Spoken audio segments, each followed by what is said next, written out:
दर्द कोई बात नहीं, दवा खाएंगे।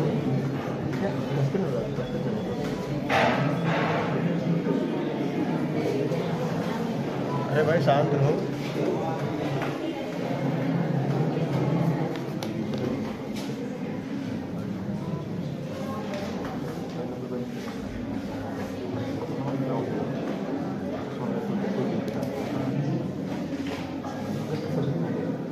चैप्टर हमारा है chemical bonding.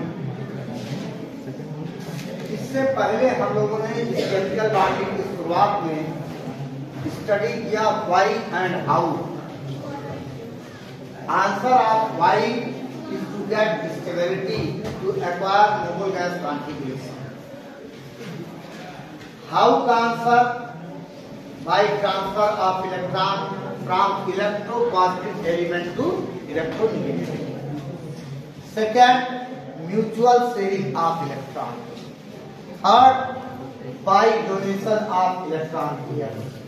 On this basis, there are three most important type of bonds are formed, known as ionic bond or electrovalent bond. Second, covalent bond. Third, coordinate bond. Now let us discuss about the theories which involve in chemical bonding. That is, first theory is known as valence bond theory. Valence bond theory, which in short is known as VBT.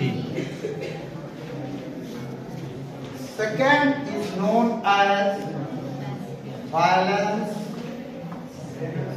shell electron pair repulsion theory। In short कहते हो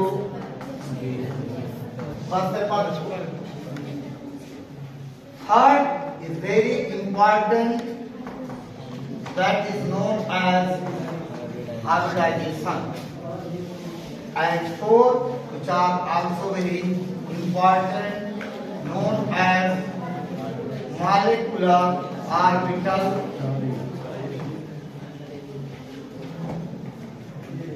ये चार theories career के अनुसार, exam के अनुसार और knowledge के अनुसार आपके लिए वेरी इंपॉर्टेंट है।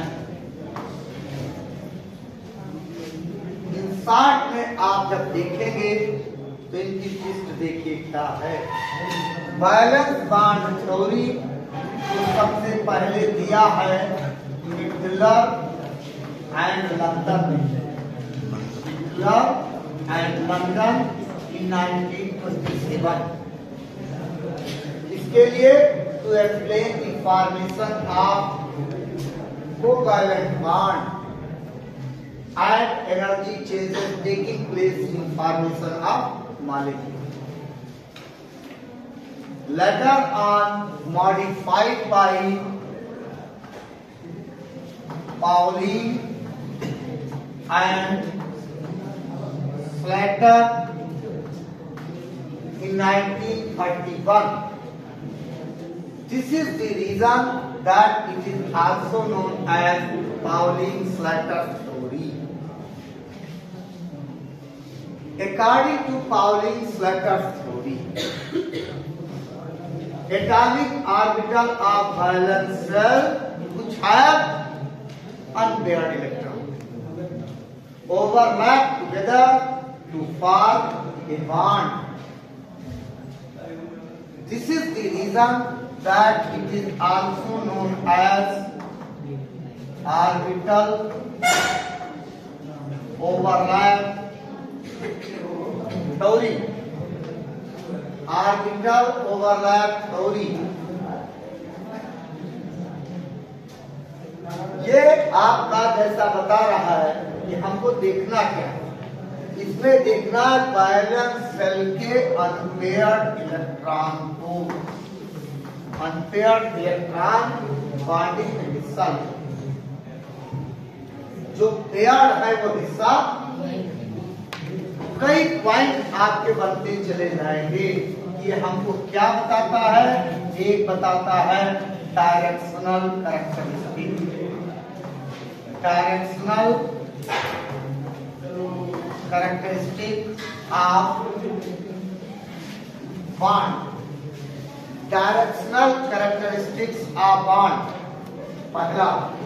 दूसरा ये बताएगा अनपेयर्ड इलेक्ट्रॉन शेयर लेते हैं, इसलिए इनको क्या कहते हो? Bond pair electron, bond pair electron, pair electron which do not take part in overlapping and do not form any type of bond are known as unshared or non-bonding electron or lone pair of electron।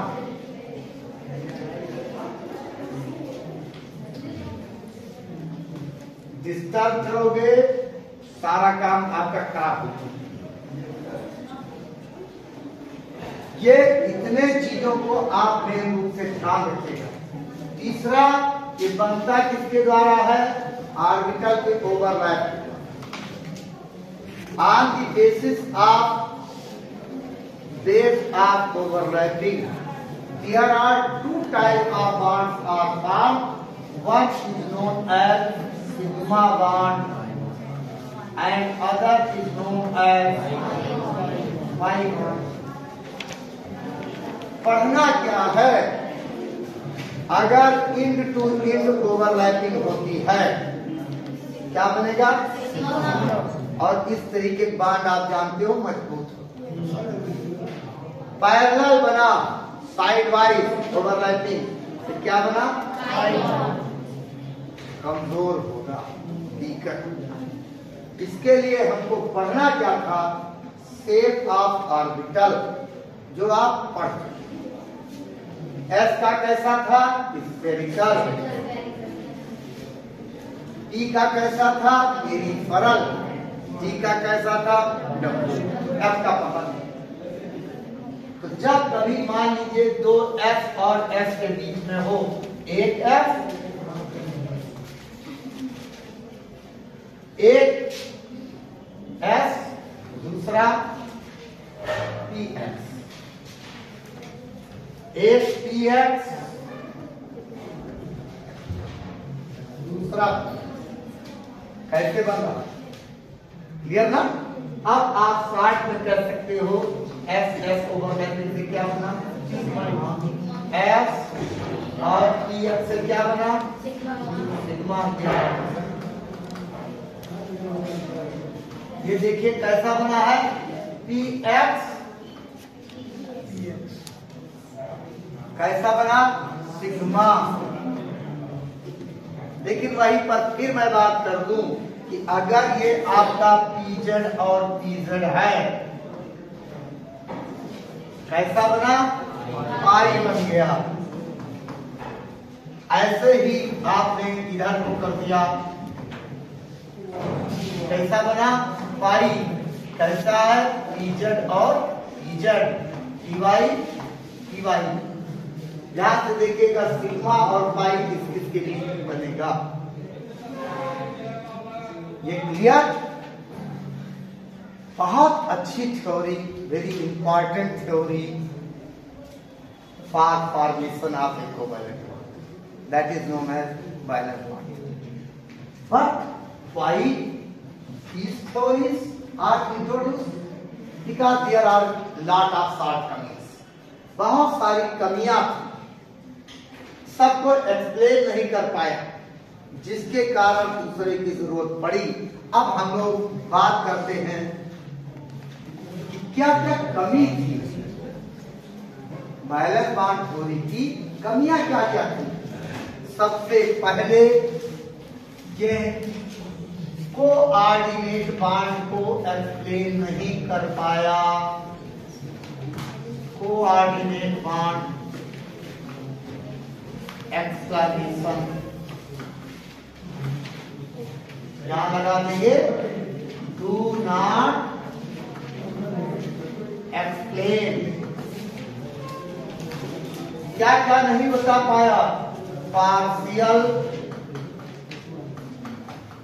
Ionic character, partial ionic character of bond. क्या नहीं बता पाया? 8 electron bond के बारे में नहीं बता पाया। क्या नहीं बता पाया? इलेक्ट्रॉन डेफिशिएंट मॉलिक्यूल के बारे में।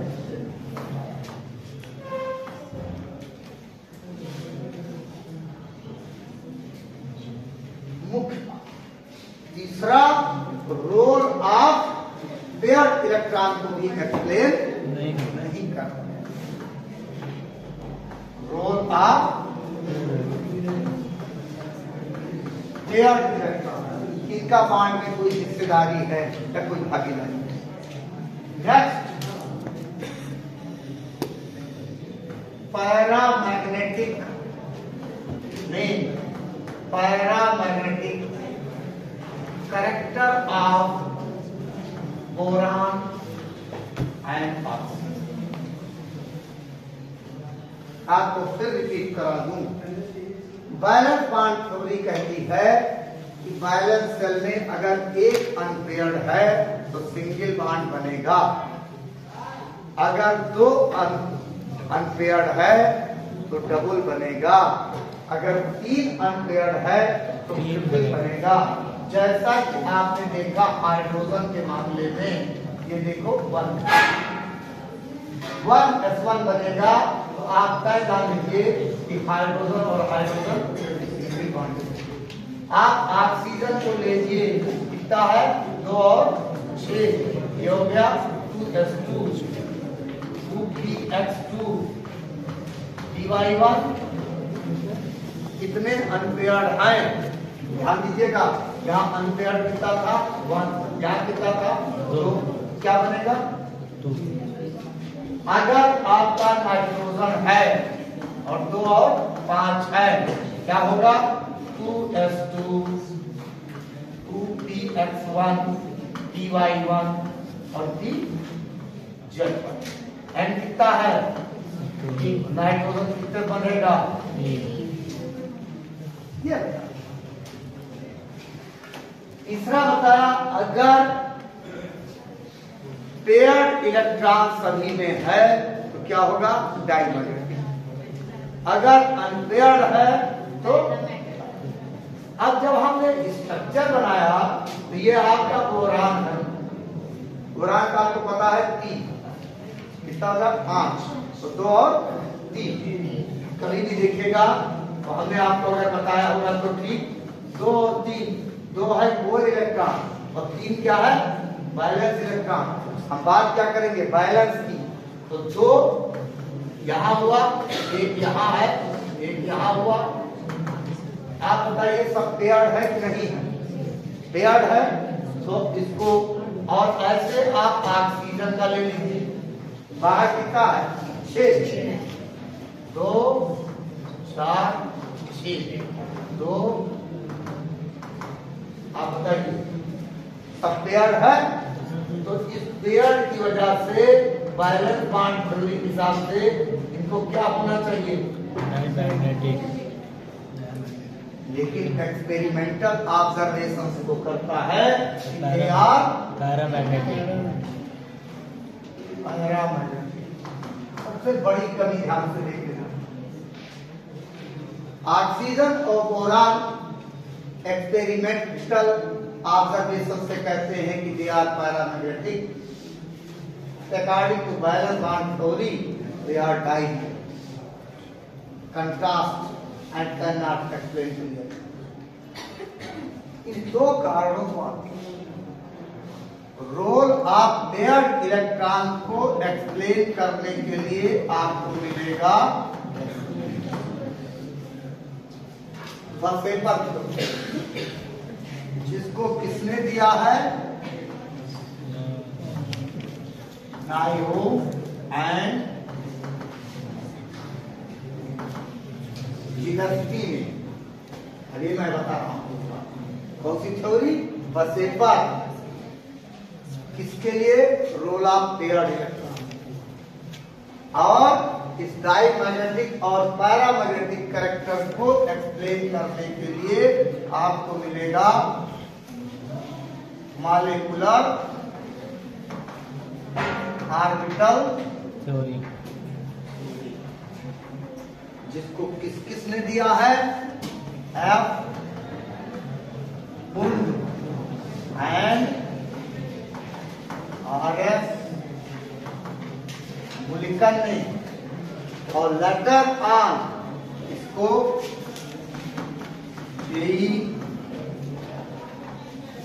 लिनार्ड, जोन्स एंड चार्ल्स उल्सन ने मॉडिफाइड किया, इन्होंने मॉडिफाइड किया। कई बार का है अच्छी चीजों का नकल करो, बुरी चीजों को अट्रैक्शन में मत लाओ, ये आपके लिए भी हमारे लिए भी। बुरा मेरी अच्छाई की नकल नहीं करता, हम अच्छे होकर बुरे की नकल क्यों करें। यह आपको मॉलिक्यूलर ऑर्बिटल थ्योरी को मॉडिफाई, यहां आपको बताऊंगा नायमोजिलोस्की ने कहा क्या, अगर कोई सेंट्रल एटम है और किसी कंपाउंड या मॉलिक्यूल के रूप में है बंधा, जो अगर बंधा है तो दो प्रकार के इलेक्ट्रॉन ही आपके पास आए, एक आपका कौन सा था, बॉन्ड पेयर इलेक्ट्रॉन, और दूसरा कौन है, लोन पेयर इलेक्ट्रॉन। इसको आपने शॉर्ट में कर दिया, इसको शॉर्ट में कर दिया। इलेक्ट्रॉन तो इलेक्ट्रॉन, चाहे जैसा इलेक्ट्रॉन हो, ये दोनों इलेक्ट्रॉन कैसे होंगे, निगेटिवली चार्ज होंगे। कैसे होंगे, निगेटिवली चार्ज। आपको ये भी मैंने पढ़ाया कि इलेक्ट्रोस्टैटिक फोर्स होता है दो चार्ज के बीच लगने वाले बल को इलेक्ट्रोस्टैटिक फोर्स कहते हैं। अगर समान चार्ज है सिमिलर तो रिपल्सन होगा, अपोजिट है तो अगर दोनों इलेक्ट्रॉन पेयर तो बॉन्ड पेयर और लोन पेयर कहते हैं, इकट्ठे हो जाएं तो समान चार्ज होने के कारण क्या होगा, रिपल्सन। और अगर रिपल्सन हमारे आपके बीच ही हो जाए, स्टूडेंट और टीचर के बीच, क्या क्लास सही चलेगी, डिस्टर्ब हो जाएगी। बस यही काम है। काम क्या करना है, एक दूरी बना दो, अधिकतम टीचर स्टूडेंट के बीच का डिस्टेंस ही उसका एग्जिस्टेंस तय करता है। अरे आपके बीच भी एक डिस्टेंस है, सभी रिश्तों से, पारिवारिक रिश्ते, घरेलू रिश्तों छोड़कर बहुत बड़ा रिश्ता है, वो अगर हम आप मेंटेन करेंगे तो आपका भी एग्जिस्टेंस है, मेरा भी एग्जिस्टेंस। वो खत्म कर दो, मैं आपसे दोस्ती करने लगूं, आप मुझसे दोस्ती करने लगो, तो इतने बड़े रिश्ते को हम छोटे रिश्तों में क्यों बांटेंगे। टीचर स्टूडेंट से बड़ा रिश्ता नहीं। तो यहाँ भी यही काम करना। इन्होंने कहा कुछ नहीं करना, ध्यान सुना, बसपर थ्योरी क्या है, according to VSEPR theory, electron pairs both lone pair and are as far apart as possible to minimize electrostatic repulsion between them. इनको अधिक से अधिक इतनी दूरी पर रखो ताकि इनके बीच में प्रतिकर्षण कम से कम। यही कारण आपको आपके आगे मैं पढ़ाऊंगा भी, जैसे उदाहरण नहीं दे सकता ताकि बचपन से फुर्सत पाए। अगर आपको मैं भी पढ़ाऊंगा हाइब्रिडाइजेशन में, अगर आपको हाइब्रिडाइजेशन एसपी बताऊं या दूसरी भाषा सुनिए, बचपन में अगर पेयर ऑफ इलेक्ट्रॉन इसकी बात करूं है तो लोन पेयर हो या बॉन्ड, तो टोटल सर्किट जो आती है वो कितने की है, 360। अब n अगर 2 है कितना कर दोगे? 180 बसपा के हिसाब से देखिए। अगर n 3 है क्या करोगे? 120। अगर n इक्वल टू 4 है कितना है?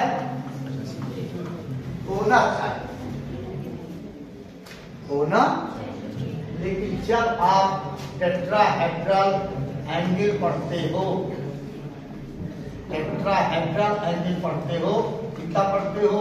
109 ये टेट्रा क्लियर है? किसके कारण हो गई? एज पार्ट अपार्ट एज वास्तु। जैसे कोई इंजीनियर कम जगह में ज्यादा स्पेस लिखा। उसके बाद आप ध्यान दीजिएगा, जब आप मेथेन पढ़ते हो CH4 तो आप पाते क्या हो? आप पाते हो 4 बॉन्ड पेयर और 0 तब ज्योमेट्री कैसी मिलती है? लेकिन यही चीजें जब आप पढ़ते हो NH3 में तब आप ध्यान दीजिएगा 3 PP है यह लोन पेयर उस ज्योमेट्री को डिस्टर्ब कर देता है और 109.5 ना रखते 107.4 डिग्री या 5 चल रहा है। यही जब आप पाते हो H2O है तो आपको कितना मिलता है? 2 लोन पेयर। यहाँ इकट्ठे पाते हो 2 बॉन्ड पेयर और 2 लोन पेयर 4। अब इसकी कितनी हो गई? 106.4। यानी ये लोन पेयर जो है इसका रोल है, ये क्या करता है कि अगर चारों बॉन्ड पेयर हैं तो ज्योमेट्री रेगुलर होगी। अगर लोन पेयर हो गया तो ज्योमेट्री रेगुलर नहीं होगी, डिस्कार्ड होगी।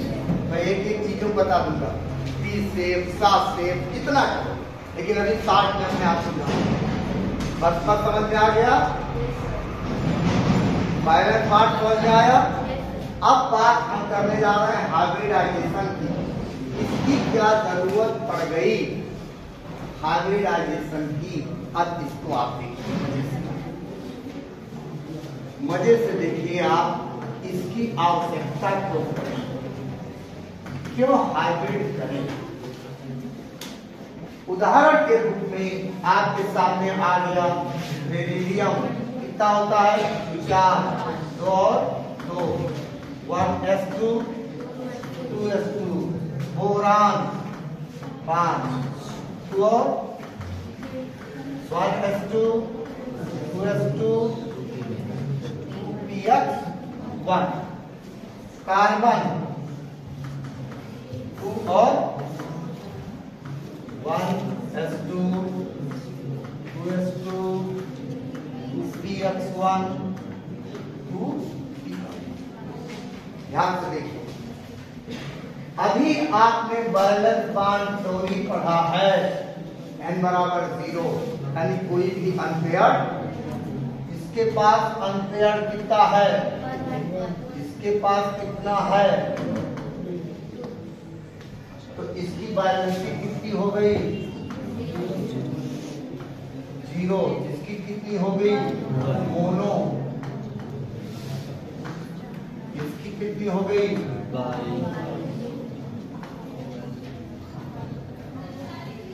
बैलेंस बॉन्ड थ्योरी के हिसाब से बेरिलियम को कोई भी कंपाउंड नहीं बनाना चाहिए, किसी प्रकार का बॉन्ड नहीं बना सकता।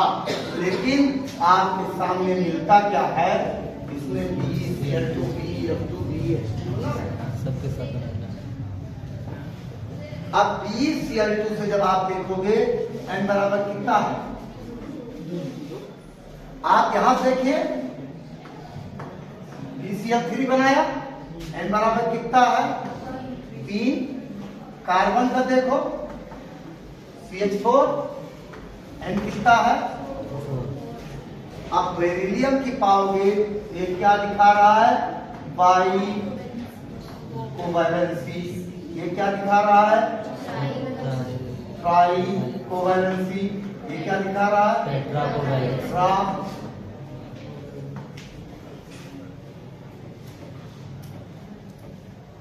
वैलेंस बॉन्ड थ्योरी के हिसाब से बेरिलियम कोई नहीं बनाएगा, बोरान मोनो कोवैलेंट कंपाउंड बनाएगा और कार्बन बाई कोवैलेंट बनाएगा। लेकिन बेरिलियम बना रहा है बाई कोवैलेंट, बोरान बना रहा है ट्राई कोवैलेंट और कार्बन बना रहा है टेट्रा कोवैलेंट।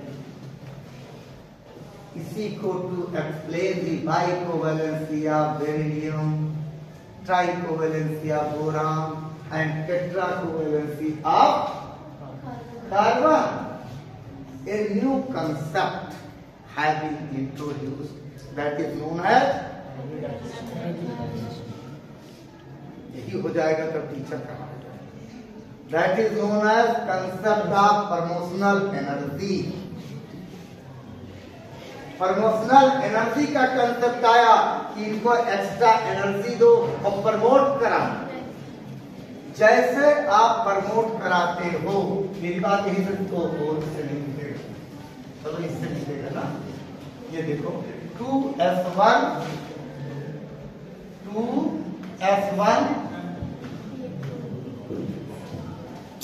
अब कितना हो गया?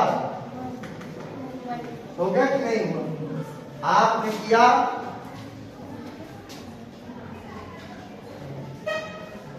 2s1 2px1 py1 n कितना हो गया?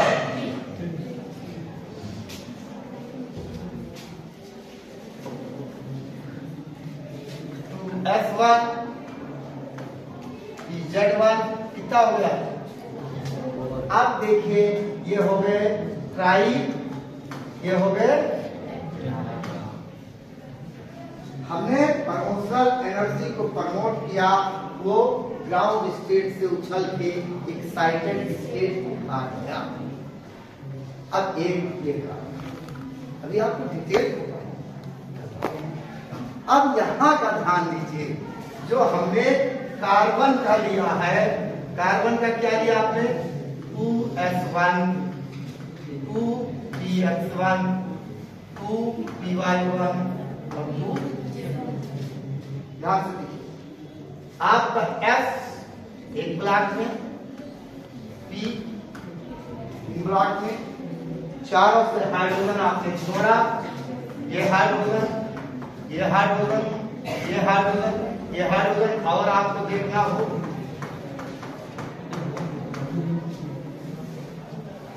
यहां से देखिएगा। तो जब आप यहां की बात करोगे तो आपकी कौन सी ओवरलैपिंग बनी? इसकी बात करो S और तीन बांड सेम, और ये बांड सेम नहीं है। तो टू टाइप के बांड बनेंगे कि नहीं बनेंगे? एक SS की ओवरलैपिंग से, 3S और P की ओवरलैपिंग से। तो बताइए बांड इक्वल होना चाहिए, अनइक्वल होना चाहिए? अनइक्वल होना चाहिए। तो टू टाइप के बांड बने, लेकिन हम आप पाते क्या है? इक्वल बांड बन रहा है। चारों क्या बन रहा है? चारों की बांड लेंथ से, बांड एंगल से। क्यों सेम? इसलिए हो गया क्योंकि इन्होंने अपने में मिला दिया। जैसे हम आप आपस में मिक्स हो जाएं और भेद ना करें, मैं टीचर व स्टूडेंट, जब एक हो जाएंगे तो एक मत की बात। यहाँ यही काम करना, यही आप पढ़ लेना। Valence shell of central atom, valence shell of central atom क्या करेंगे? Combine together, sharing their energy, and for equal number of new type of orbital, that is known as hybrid orbital, and whole phenomenon is known as hybrid। अब simple शब्द में रटो मत, अब मैं बता देता हूँ। इसको याद रखें। Mixing up of different type of atomic orbitals sharing their equal amount of energies and forming a new type of orbital that is known as hybrid orbital, and whole phenomenon are known as hybridization. समझ में आ गया? ये आपस में hybrid हो गए। यहाँ 4 बना क्या? 4 hybrid orbital sp3 hybrid orbital गया। हाइब्रिड ऑर्बिटल बन गया। यानी ये जो देख रहे हो, ये भी sp3, ये भी sp3, ये भी sp3, ये भी sp3। अब इनसे चारों में जब हाइड्रोजन जुड़ेंगे तो इक्वल बॉन्ड बनेगा कि नहीं बनेगा? सिंपल भाषा में स्टूडेंट लाइफ के लिए, हमेशा के लिए याद करने के लिए हाइब्रिडाइजेशन को मैं और पिछले स्तर पर एक उदाहरण दे दूंगा। हो सकता है फायदा हो जाए, हो सकता है अच्छा हो जाए। स्टूडेंट लाइफ में हम लोगों को ये बताया गया कि एक balance diet with carbohydrate, protein, vitamin, minerals होना चाहिए। कहाँ मिलता है?